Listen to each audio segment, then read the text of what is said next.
Önce Toseef Azid'in konuşmasını dinleyeceğiz, tebliğini dinleyeceğiz ve daha sonra doçent doktor Mehmet Saraç hocamızdan bu tebliğ müzakeresini alacağız. Ve müzakerelerden sonra da kısa bir sürede olsa soru cevap faslı yapmayı düşünüyoruz. Daha sonra diğer hocamız Yasin Muhammed burayı teşrif edecekler. Ve Yasin Muhammed'in tebliğinden sonra da Lütfi Sunar Bey bu tebliğin müzakeresini yapacaklar. Ben oturuma başlarken birinci sabahki oturumlardan da hareketle bir iki ayetle ben başlamak istiyorum.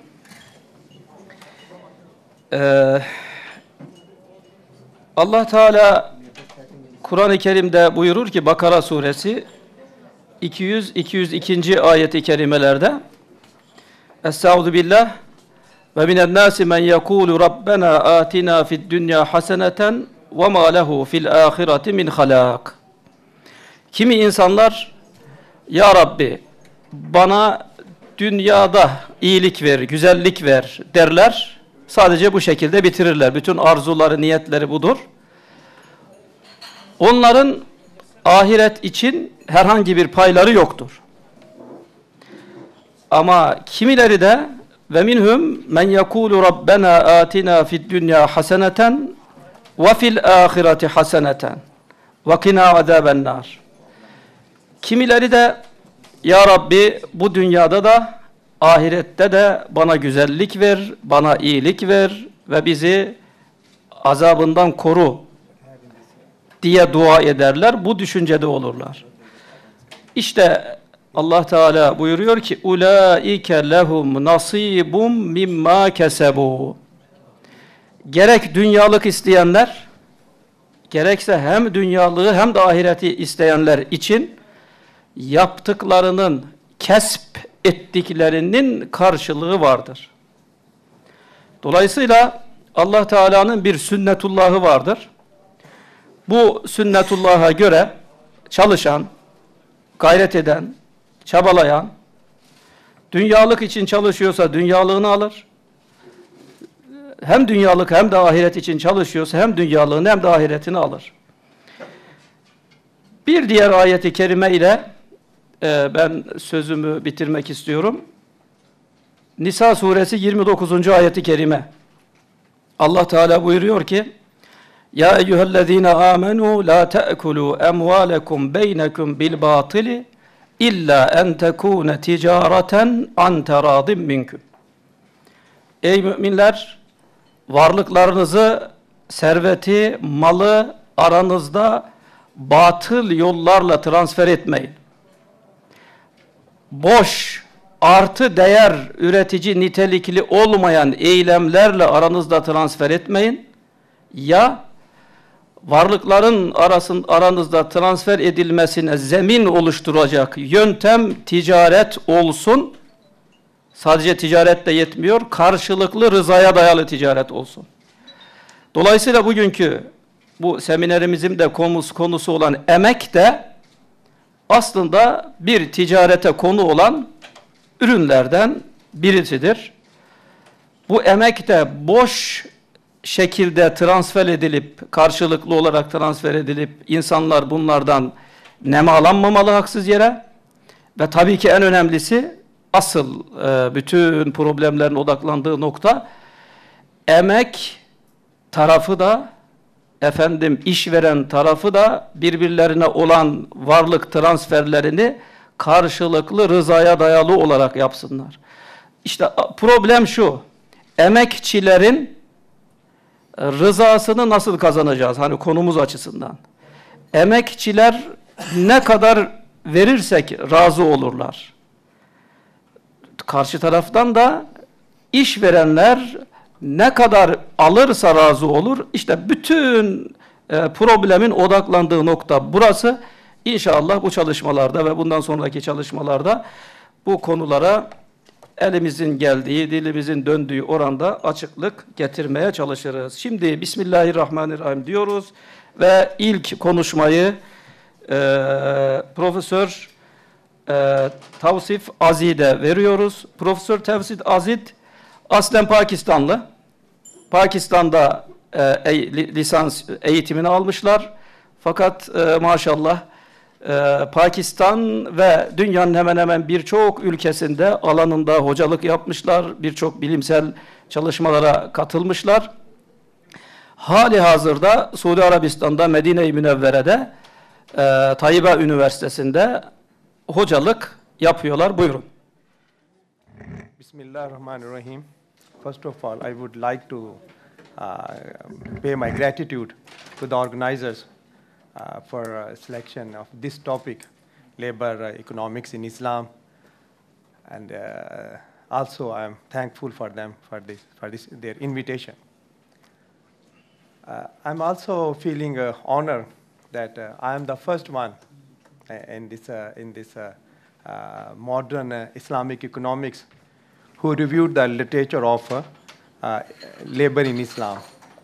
That paper was published in 2005, and most of the presenter here, they have given the reference of that paper. That paper became as the source of reference for the labor in Islamic economics. So I'm feeling honored, really. I did a lot of work on labor in Islam. Some of my papers, I prepared for them for the Islamic encyclopedia, but due to certain reasons that was not published. And this paper is a part of that. So I have written 5 papers for the encyclopedia of Islamic economics. And now I am writing a book on Islamic labor market, labor economics in an Islamic setting, which is sponsored by the Islamic Development Bank. So I will not discuss too much on Quranic and the guideline which is provided by the Quran and the Sunnah, because that I have mentioned in a number of my papers. But here I will try to discuss some of jurisprudence, what they have been said about labor market in Islamic economics. There's a problem, I don't know what is the problem now in computer and also in the USB, so I have to always delete these things.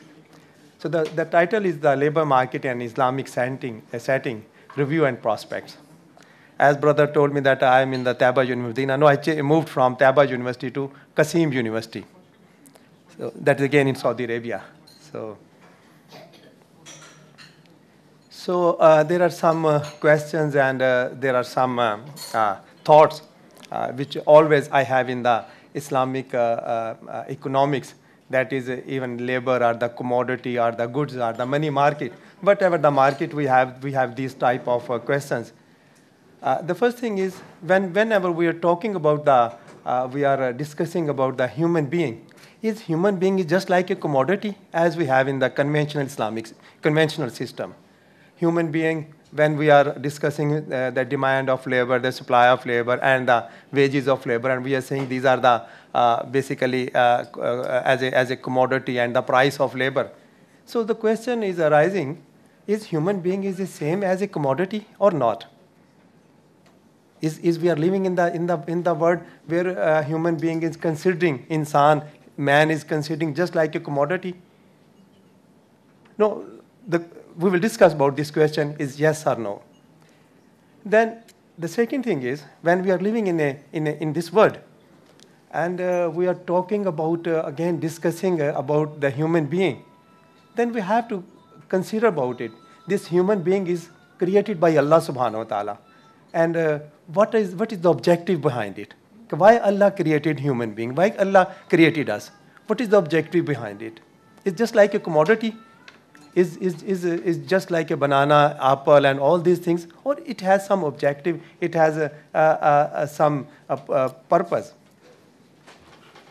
So then when we are coming on that, and we've been solved this problem, why Allah created us, then what is the role of justice, humanity, and altruism in the determination of the price of labor? It's not just like a demand and supply, and when the supply demand intersects with each other, then we are determining the price. Is wages is same as the price of the other commodities? Yes or no? So is there any need to create a moral economy? When we are discussing the moral economy, it is completely different than the conventional economy. When conventional economy, there just is a value free. And when we are discussing about the moral economy, then values must be there. What are the values in that economy? And why values are, sometimes we are giving more preference to the value than the monetary benefits and the material things. So what is the opinion of the Islamic jurisprudence regarding all of these above issues? So we will discuss these issues one by one. And maybe I haven't too much time to discuss all these things, but these are, I have explained in my paper, which is in the proceedings. So first of all, I will discuss a bit, not too much, I will not give too much time on this labor market and its mechanism in the conventional setting. So there are generally, as we have in the market, demand for labor, supply of labor. And what is the demand for labor? We have when there is a demand is equal to supply, we have the determination of wages where supply is equal to demand. We have a different theories, and I will not again discuss all of them. So these theories are related to the human capital and why human capital is necessary and why human capital is different from the physical capital. But which theories we have that is in the micro sense as well as in the macro sense. When we are discussing the macro sense, we are discussing about the income and substitution, and in the substitution we have a layer and income, why income is more important, why layer is more important. So what are the actions someone is taking, and when we are discussing, and also we are discussing about the minor productivity theory, the demand for labor is due to the minor productivity theory. If there's a more minor productivity, there's a more demand. If there's less minor productivity, there is a less demand, and wages are dependent on the minor productivity of the human being, of the labor. And when we are discussing the macro sense, then we are discussing about the aggregate demand. If there's more aggregate demand, there's a more demand for the labor. If there's less aggregate demand, there's less demand for the labor. Then what is the role of state and so on? This is the Keynesian hypothesis, and as well as the neoclassical hypothesis we are always discussing when we are discussing about the labor economics. So what is the reality? It does account for the importance of social networks in the employment process. It's just not like the commodity when we are saying minor productivity of labor or the aggregate demand for labor.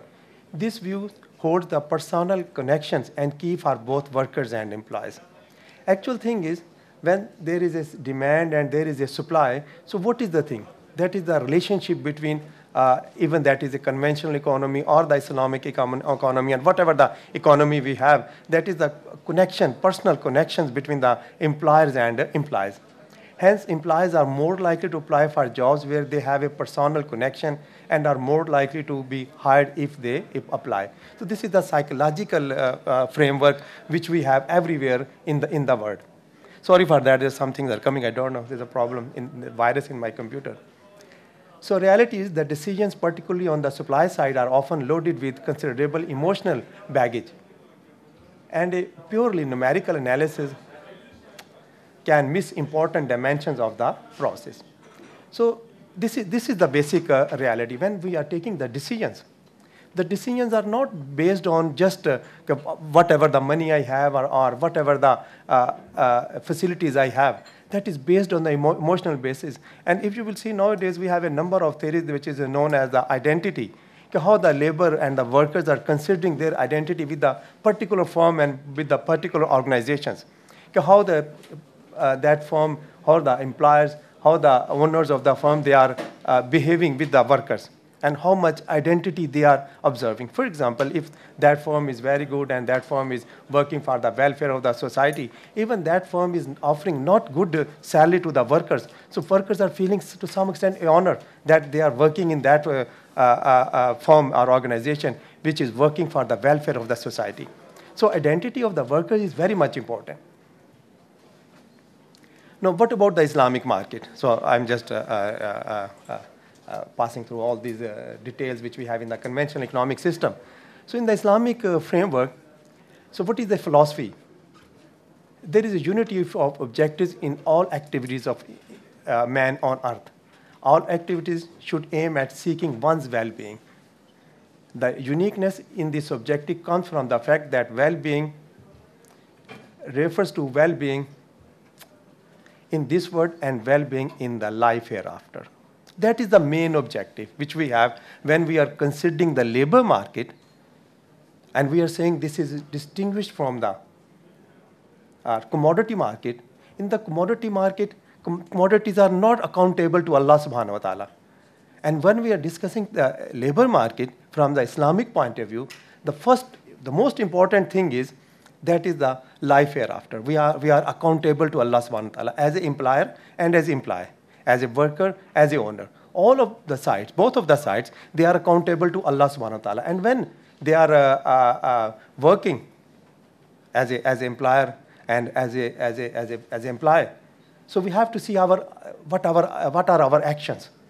As early in the morning the session, someone has discussed about the amalul mushtarik and amalul has, that is with respect to time and with respect to their work. So whatever the situation, whatever the condition, we have to see that. We have to, what is our target? The target is life hereafter. So the well-being is not in this world, the well-being in life hereafter, as we say in Quran, Rabbana atina fid dunya hasana wa fil akhirati hasana. So in both of the lives, in this dunya and then akhirah, life hereafter. So any well-being in this world, void of well-being in the hereafter, is not well-being by definition. So when we're saying just we are working for this world, and when we want to construct or develop a model for the labor in an Islamic economy, and which is not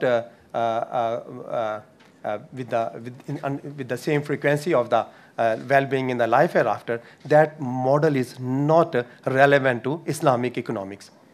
So it is instructive to note that any activity implying as well-being in this world implies well-being in the life hereafter too, provided the activity is consciously carried out within the Islamic frameworks of beliefs, ethics, rules, and norms.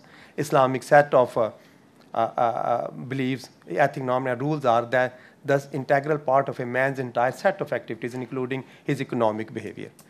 So due to that reason, but at the beginning when I started, I mentioned that there should be a moral economy.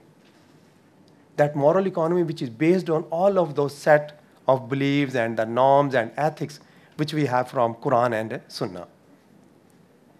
How that employer will behave with the employee, is the environment of brotherhood is prevailing or not? Is honesty from the both of sides is there? Either we are looking after the issues and the problems of our brothers or not. If I'm as an employee, I'm working with the employer, and due to certain reasons there is a problem in the organization, can I be considering that or not? Or if I'm as an employer and there's a problem with my employee, so I'm considering his own problems. Maybe his productivity is not very high, but he has some problems. As an employer, because when we are saying innamal mu'minuna ikhwa, all the Muslims are brothers. So the brother is also prevailing everywhere, not only prevailing in the mosque or some religious institutions, but everywhere where we are working, brotherhood is there. So what are the principles which we have for the human behavior, even when we are discussing the labor market? The first one is righteousness. Righteousness should be there. Righteousness means we have to follow all the rules and regulation which is given in Quran and Sunnah. And then we are creating that environment. And the second thing is ihsan. Ihsan doesn't mean this is equal to the marginal productivity. Ihsan doesn't mean if aggregate demand will higher, then I will employ the person. Ihsan means even these conditions are not related to there. We have to become good for the others.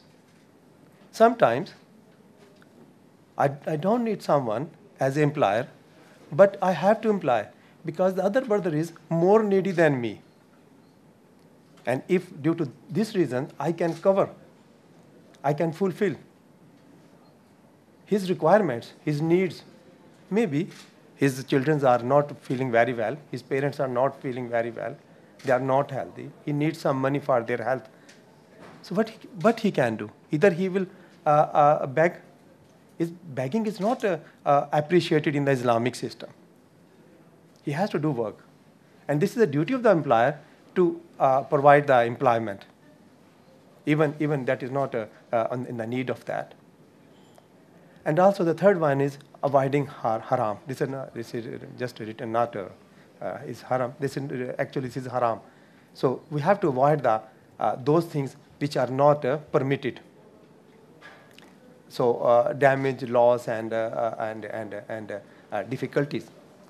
So value relating to judicious use of resources. So what are the values which we have?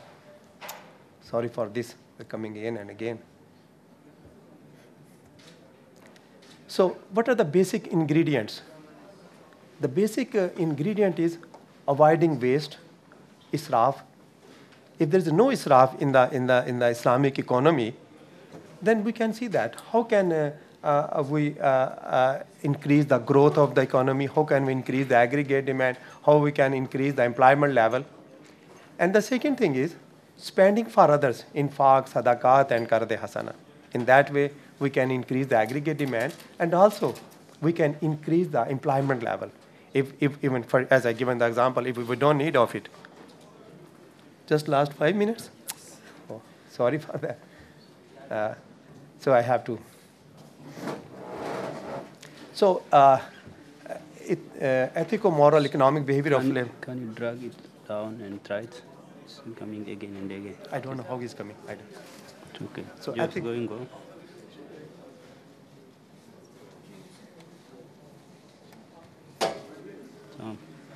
So economic, every economic agent in the market should have the knowledge about the objective of Sharia. Islamic market is not so much mechanized and not value free. This is a basic ingredient which we have for this labor market. So doing something extra that benefits a person engaged in transactions above and beyond the material benefit. These are two basic principles which we have for the labor market. Okay, we have to follow the Sharia. So what is the maqsad of Sharia, objective of Sharia? And always we are not doing for the material benefits. So actually, as I explained before that, because we have a short of time, so there is a rewards in the life hereafter. So when we are, depends upon our intention, innamal a'malu binniyat, what is our intention. So we have to do that, and we have to refrain from haram, prohibited activities, and ought to remember at all times that is accountable before Allah for all of our, and this is from Al-Ghazali. So when people live in a society and the desires of different things develop, there tends to be a struggle in acquiring the fulfillment of those desires. There is a competition, but a balance can be maintained through the exercise of authority and maintenance of justice. So when we are saying there is a competition and there is the values of the price of labor will be determined by those competition, the interaction of demand and supply, this is not the objective of Islamic labor market. So we have to the exercise of authority and maintenance of justice. This is Al-Ghazali. He said about this that whenever there is a determination of wages that is based on the justice and based on the fairness. So the efficiency in the market is based on the ethics and moral values. But not just without the professionalism. Professionalism is the part of that. We have a good skill, good knowledge, and all these things. Then supply of labor. So according to the religious scholars, that achievement of self-sufficiency for one's survival, because begging is not appreciated in the Islamic system. So you have to work. And when you have to work for your survival, your supply will be increased. Provision for the well-being of one's progeny. This is again our responsibility to look after our family members, and provision for assessing those in economic need. And this is also our responsibility to help the others needy persons.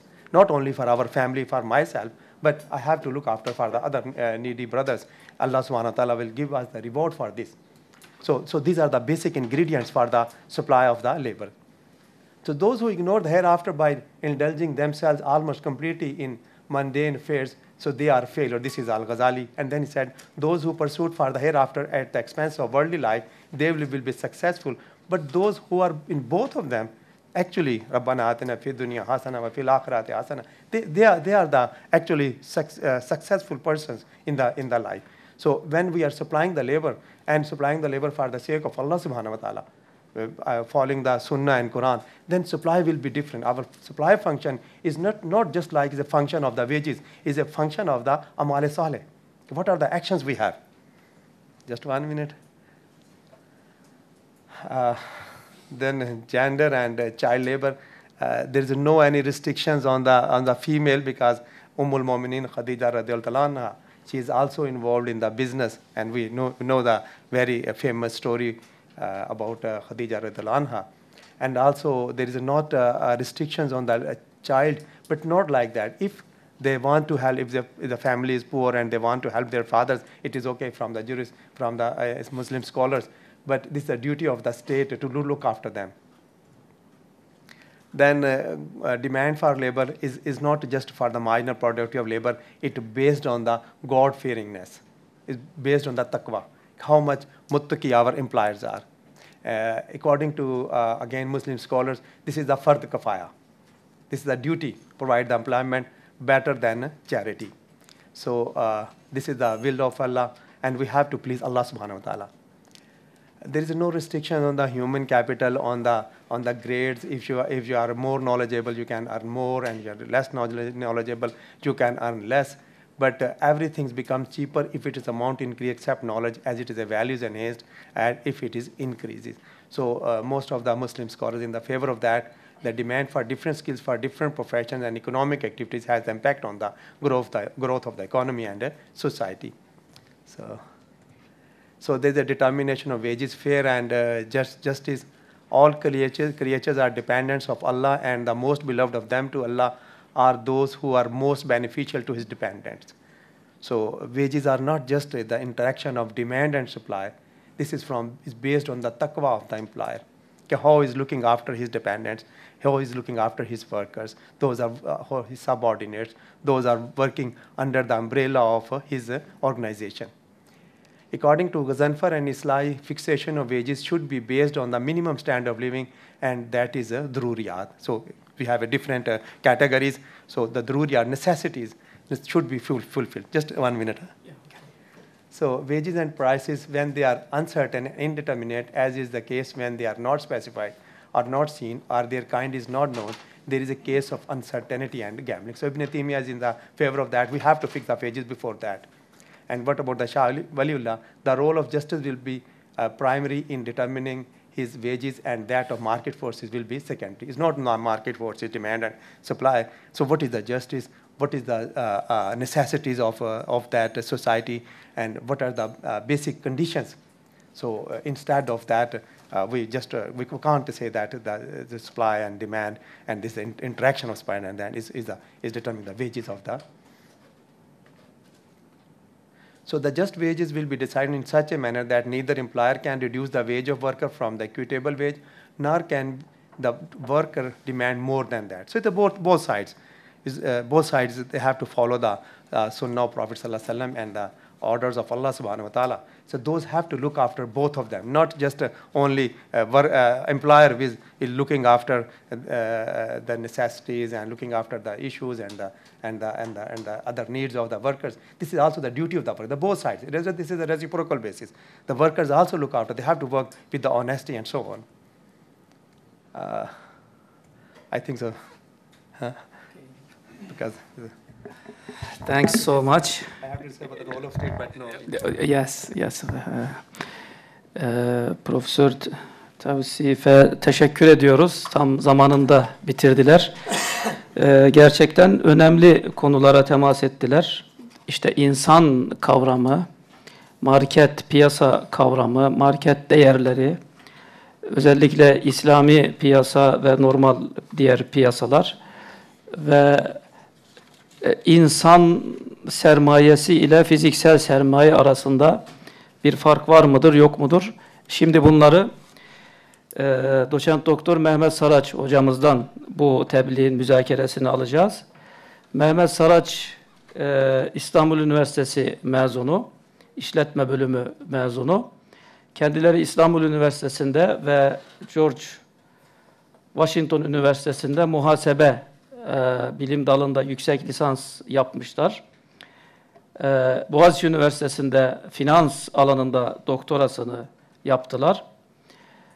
Sakarya Üniversitesi, özellikle burayı vurguluyorum. Çünkü buradan nereye geleceğimi belki düşünebilirsiniz.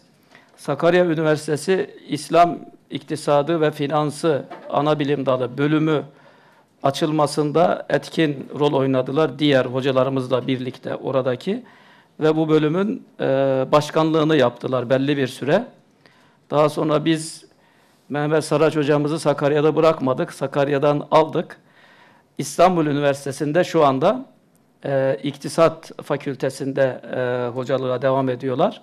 Fakat asıl benim vurgulamak istediğim, bütün bu iş, emek, İslam iktisadı, İslam iktisadının bütün diğer bileşenlerinin akademik düzeyde, lisansüstü, yüksek lisans ve doktora düzeyinde yapıldığı Sakarya Üniversitesi'ne ilaveten İstanbul Üniversitesi'nde de böyle bir İslam iktisadı ve finansı ana bilim dalı açıldı. Burada da bu dersler görülüyor. Mehmet Saraç hocamız da bu bölümün nasıl diyelim temel sütunlarından birisi. Şimdi kendilerini dinliyoruz. Hocam süreniz 10 dakika. Buyurun. Estağfurullah, teşekkür ederim.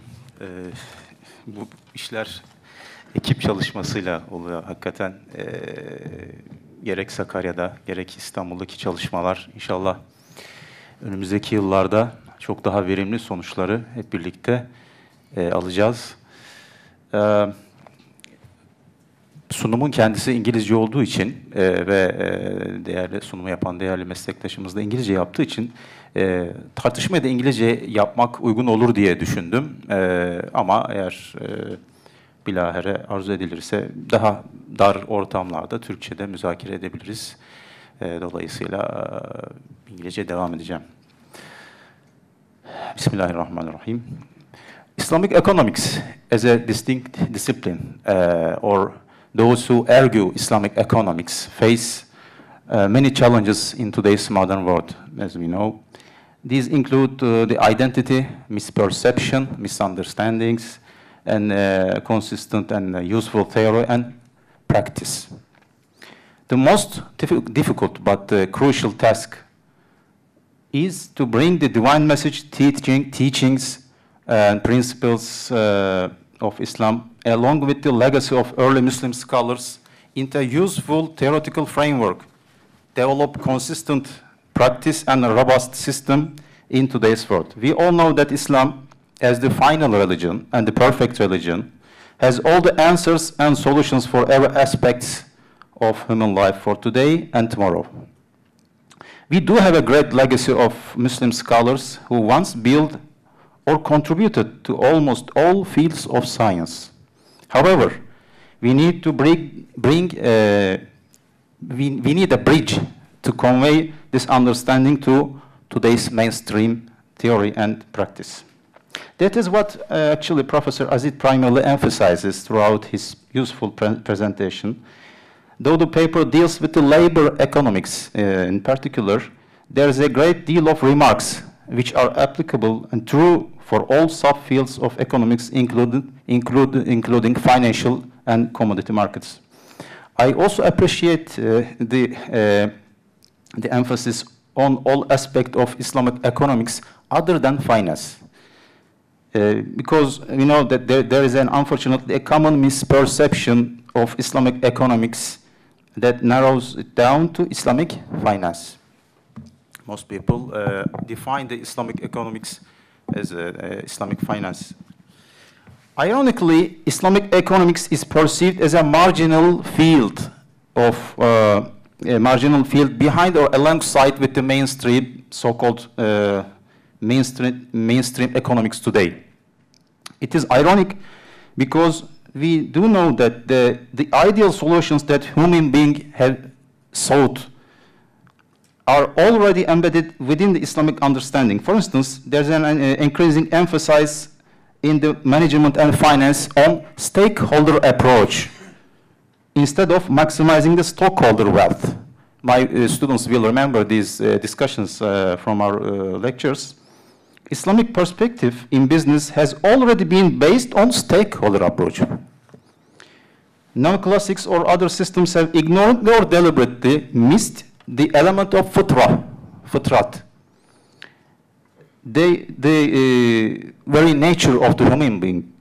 Instead of fitra, they focused on the nafs element of the human.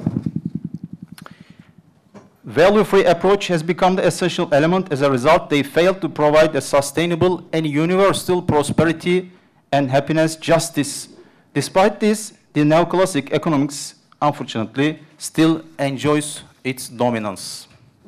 Meanwhile, we have to be aware of an insidious strategy or tendency of Western world. Islamic economics and finance as a market or product to sell, to make money, something to market. For them, it is good to have such a niche market as long as it serves the status quo. In other words, Islamic economics and finance is good as long as it remains marginal. Of course, some of our true Islamic practices may be beneficial to those who do not share our faith, as a manifestation of the holy name of Rahman Jalla Jalaluhu. But our goal must be to establish our genuine setting and dominate the entire system, not to accept the marginal role forever. As I usually emphasize, the term Islamic economics actually seems to be a problematic term from the ideal point of view. It is a consequence on the necessity of today's modern world. We accept it for a temporary use of it. Our vision must be to define the entire economics from Islamic perspective only. Therefore, I also like the wording of the title of the presentation.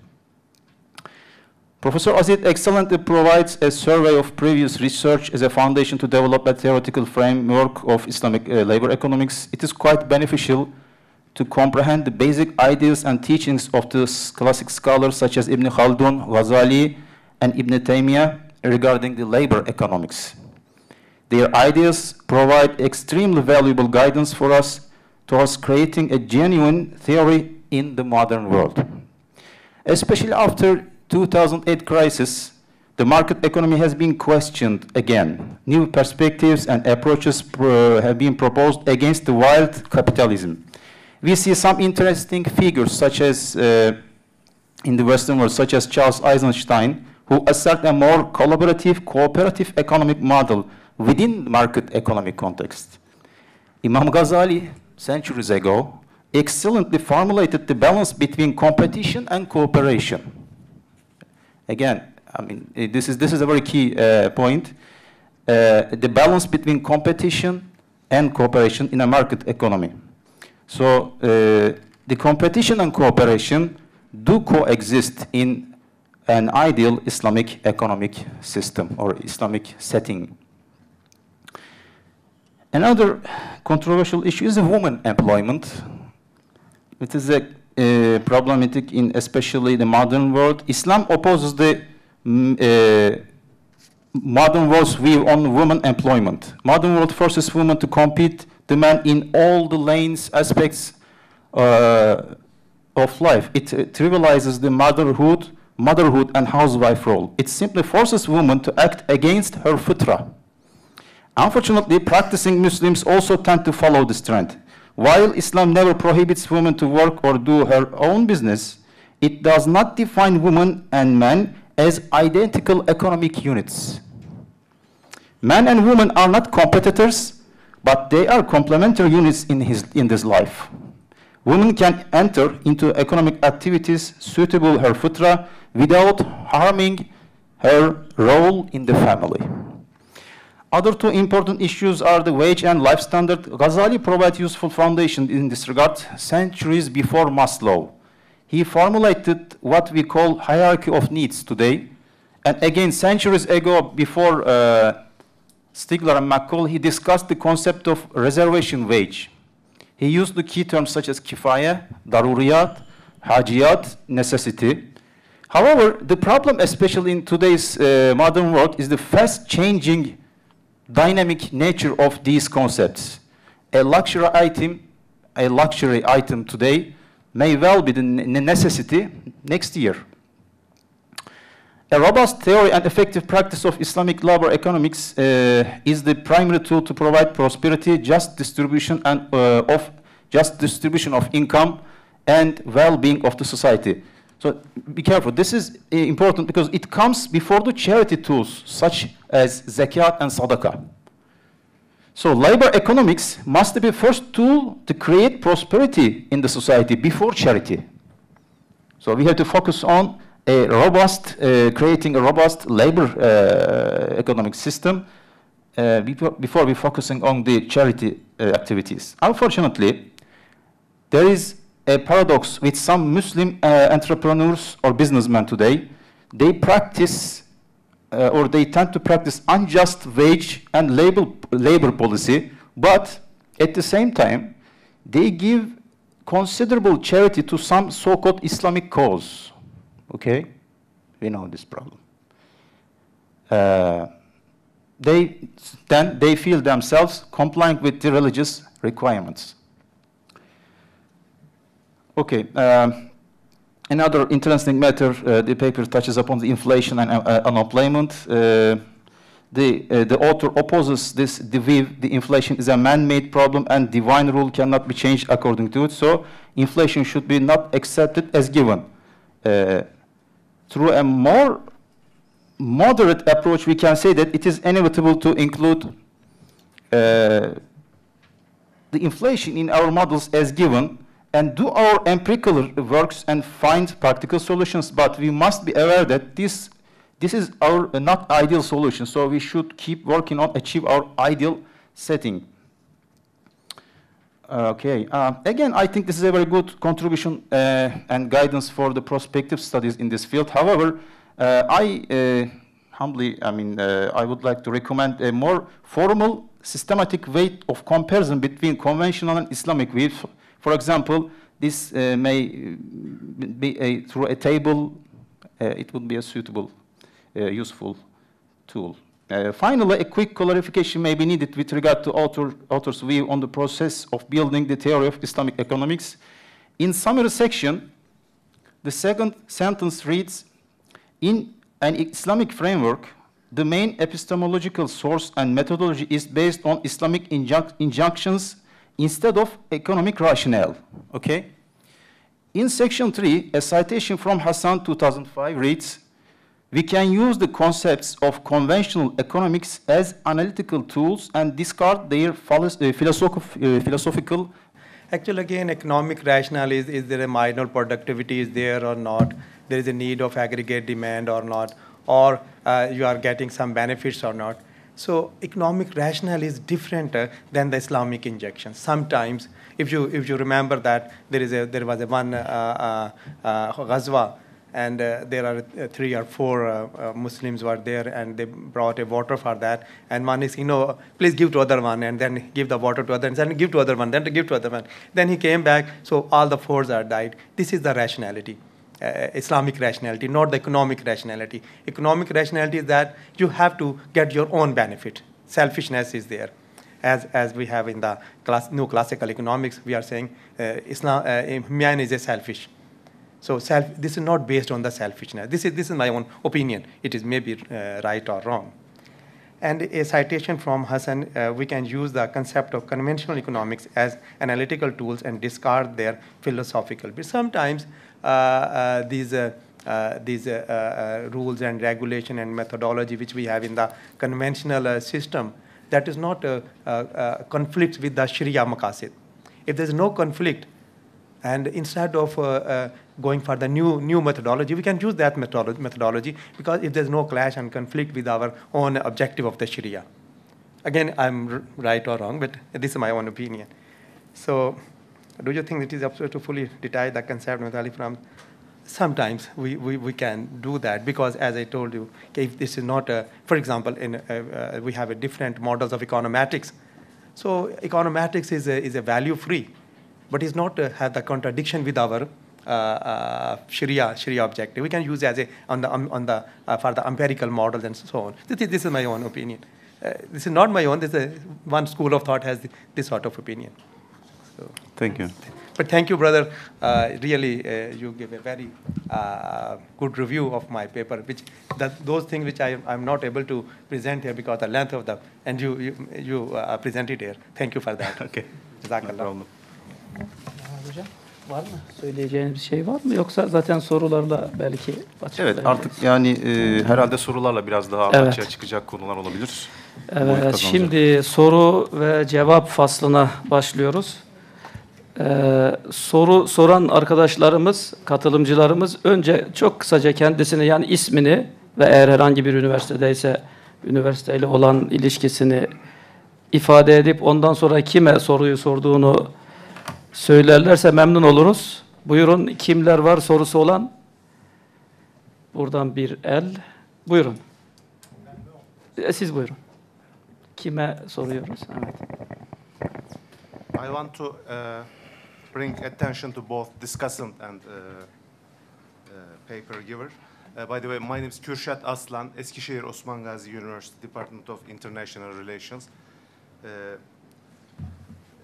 Ethical dimension of economics are brought into attention. Western understanding of microeconomic, Islamic precautions and caveats, state-individual relations, minimum wage at the domestic level, and micro understandings, all of them are taught. But I'm wondering, how should we design economy thinking about at the third level, international economics level, taking into consideration scale economies at global level, competing with giant companies, Chinese companies, Indian companies. And we know Islam allows some extraordinary measures in case of war or unconventional cases. So what are the comments about this international dimension of economics? Thank you. Yes. Go ahead. In my opinion, as I explained in the beginning, we have to create the moral economy, moral society. And when we have a moral economy and moral society, and we are following, again, moral in terms of from the Islamic point of view, then we are following the Quran and Sunnah. And the one thing is, which we have, that is there's one hand is there, which is not seen by anyone. So hidden hand is there. So the barakah from blessing from Allah subhanahu wa ta'ala is there. So and we have the experience in the time of Prophet sallallahu alaihi wasallam and the time of Khulafai Rashidin. Just if you will still when I was working in Medina, I was really very astonished. This Medina at this time you cannot govern the whole world from this Medina. Now we have all of the facilities, but at that time when there was not any facility, and Allah subhanahu wa ta'ala has given the model of leadership, and then the companion prophets, and what they did. Just now I was visiting Sabat and Zam University, the rector of Brother Mehmet, and I was passing through the Sultan Ayub, his dome, and I was astonished that look at these companion prophets from where they have been started. This is international. And then someone told me, in the China, there are some graves of companion of Prophet sallallahu alaihi wasallam. So our international framework, that macro framework which we have from the no classical, all the Keynesian point of view, that is completely different. So we need the leadership as a leadership of Prophet sallallahu alaihi wasallam, or the leadership of Abu Bakr Siddiq radhiyallahu anhu and leadership of Umar ibn Khattab radhiyallahu anhu.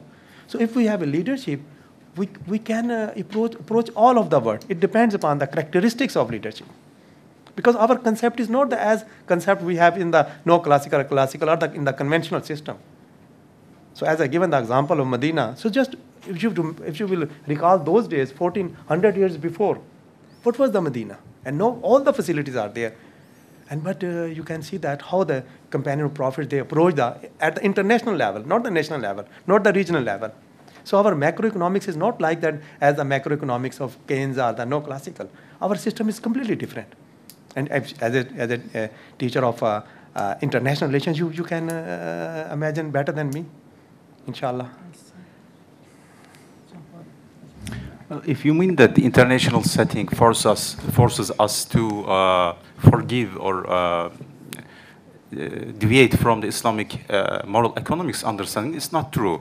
I mean, I don't see any problem with the international context. So maybe in international competition, it is more useful to apply or adopt the Islamic moral economics approach. Evet, bir soru oradan vardı.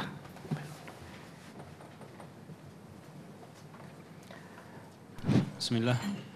My name is Abdulkadir. I'm from Ethiopia, but studying at Yıldız Technical University, PhD in economics. Thank you very much for your presentation. From Ethiopia. Ethiopia. Yes. Ethiopia. Yes, from East Africa.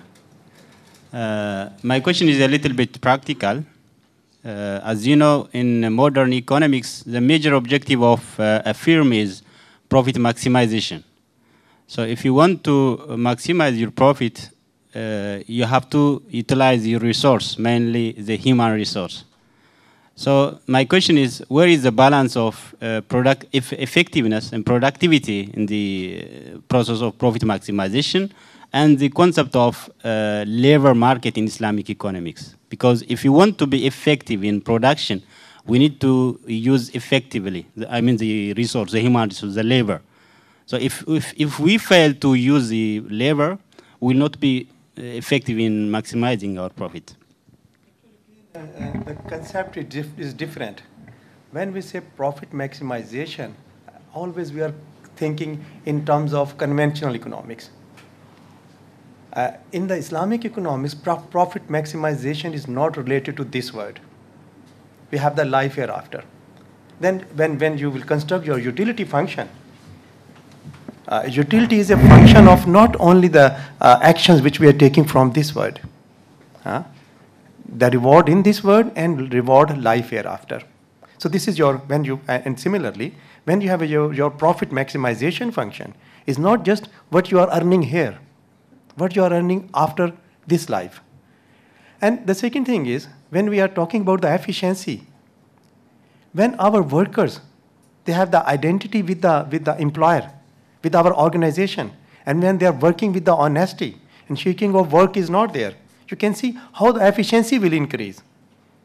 A number of times, it has been observed at the time of Prophet ﷺ, at the time of Khulafai Rashidin, that the workers did the work as beyond their efficiency, because they have the more concern with the employer than concerned with their own wages and their own identity, their own efficiency. So they did a lot of work for their employers, and employers are very much happy. Again, if you take the example of Zaid bin Harisa, and he was the servant of Prophet ﷺ, and when his parents came and they want to take him back, he said, "No, I can't go. I can't, if you are my father, you are my uncle. But the master which we have, that's the best one in the world." So it depends upon as I told you in the beginning, this is a reciprocal basis. Employer and employee. How employer is behaving with the employer and how employees are behaving with the employer. So profit maximization, not as we have in the conventional system. Profit maximization, the concept is different. Unless we are not living in the world of neoclassical, classical and Keynesian, then we can think in a different way. But if we are living in the world of that, and then we are increasing, building and developing our hypothesis, then always confusion is there. Jazakumullah khair. You have outlined a number of principles governing human behavior, but you mentioned ihsan, but you have skipped, principle of adl, which is a prerequisite. No, justice is there. No, there in the list of the principles. Maybe I forget. In the paper is justice is no. In the paper maybe. Ihsan is there. Principle of adl is missing in that list of principles. So I'm just trying. Just it's okay. Yeah. Inshallah. Evet, başka? Buyurun. Evet, Ahmet Yükleyen, Uluslararası İlişkiler Bölümü Ticaret Üniversitesi'nde. Hocalarıma ben de teşekkür edeyim. İngilizce herhalde sormamız daha uygun olur. Kime soruyoruz? Profesör Azid'e soracağım. Ustad Azid, I thank you very much again for both presentations. Ustad, in your presentation at some point you mentioned a reference from an Islamic perspective regarding child labor, if I may say so.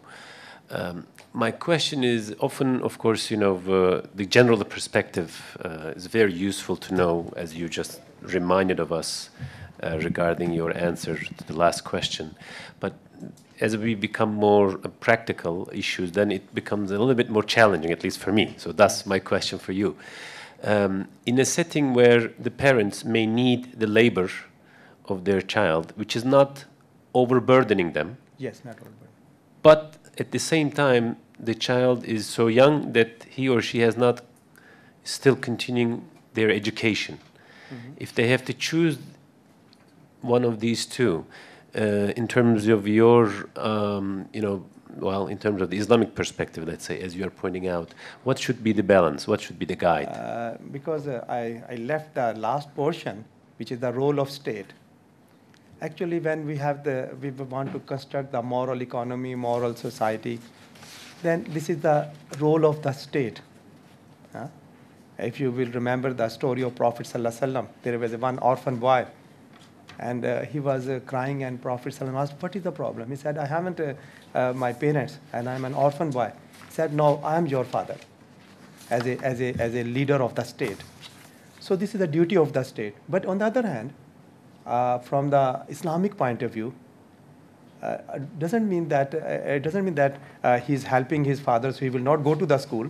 He has to go to the school because this is the duty of the Muslim to get the education. There's one hadith of Prophet ﷺ, you have to get the education, you have to go to the China. So, but from the Islamic perspective, if father is doing some job and the poverty is there and the state is not performing his own role and is not fulfilling its own responsibility, then this is the duty of the children to help their father. And in that way, this is not just for this world. They can get the reward from Allah subhanahu wa ta'ala. Because reward from Allah subhanahu wa ta'ala is always there. Whatever the condition, whatever the situation. And especially for the children, when they are obeying their parents, Allah is giving them a lot of reward. So this is not just, again, in the conventional sense, if we are thinking, maybe it is good or it is bad, but when we are thinking in the perspective of Islamic environment, with a moral society, moral economy, and the state is looking after the affairs of that. If you remember the story of Umar ibn Khattab, he was looking after what is happening, and one daughter is saying to her mother, "Don't mix the water in the milk." And the next day, Umar ibn Khattab has given the reward in terms of money or something to that family, because this is the duty of the state to look after everyone. But even then, if state is not fulfilling its responsibility, even then this is the duty of the children, because they will get the reward from Allah subhanahu wa ta'ala. In a number of ways, Quran says about the role of the parents and the rights of the parents. Don't say oof to your parents, and pray for your parents. Rabbir hamhuma kama rabbayani sagira. Ya Allah, bless my parents as they behaved me when I was young. So parents have a lot of rights. Due to that reason, in Islam, completely not forbidding this child labor. But it is in a particular environment, not everywhere, just for their family, for their father, for their mother, and so on. Son bir soru daha alabiliriz. Evet, teşekkür ederiz.